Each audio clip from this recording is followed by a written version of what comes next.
Порачките за политички елиминации на најгруп можен начин се уште функционираат. Самоодбрана или барање спас?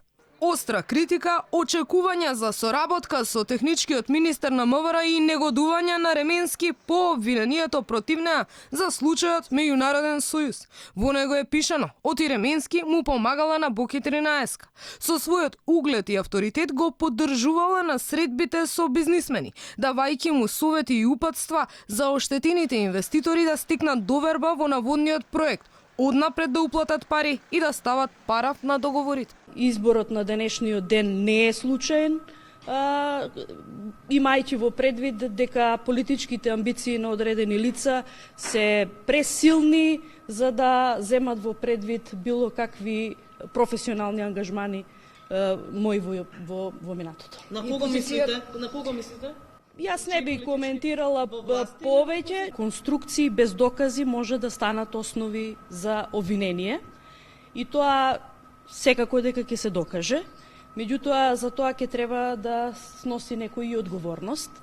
И можам слободно да кажам дека со овој процес можам да најавам и реформа на јавното обвинителство.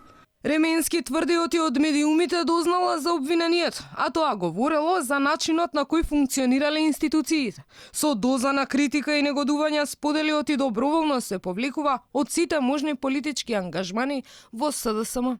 Јас воопшто не очекувам ништо поврзано со мојот политички ангажман, бидејќи од него доброволно се откажувам. Не очекувам соработка од останати институции, но очекувам соработка од новиот министер за внатрешни работи, кој што можеби ќе има слух и сенс за одредени прашања. Прв пат во јавноста Ременски кажа оти поднела 16 кривични пријави, без да прецизира на што истите се однесуваат, против кого се и кога се доставени. Кога ќе ги имате сите обвинети во предмети од СЕО и кога ќе ги имате сите можни криминалци на слобода, ако га професор на факултет за безбедност кој што поднел 16 кривични пријави, ќе го ставите во апсурден судски процес да докажува углед и авторитет, тогаш мислам дека на секому ќе му биде јасно за што зборувам.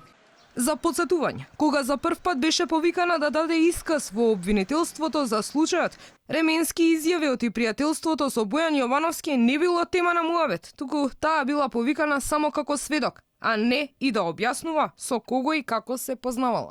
Не зборуваме за лични релации, ниту мои и ваши новинарке, како што не можам да кажувам ни за никакви други лични релации кои што не се во контекст на кривично-правниот настан кој што го истражува јавното обвинителство. Во обвинението за невладината на Боки 13, освен тој кој се товари за измама и перење пари, Ременски за помагање во измамата, обвинети се и таткото на Бојан Миле Јовановски, соработничките Јасна Мандик, директорка на 1 ТВ и Христина Блажевск. Според обвинителството, од јули 2017 до април следната година, Јовановски како председател на невладината измамил двајца бизнисмени.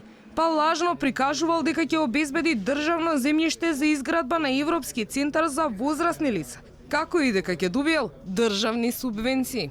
Ги убедил преку авторска агенција првиот бизнисмен да исплати 720.000 евра, вториот 233. Две обвинети од невладината ги подготвувале договорите, ги подигале уплатените пари и му ги давале на рака на Боки 13. Обвинителството бара Мандик да остане во куќен притвор, Боки во шутка, а за другите нема побарано мерки.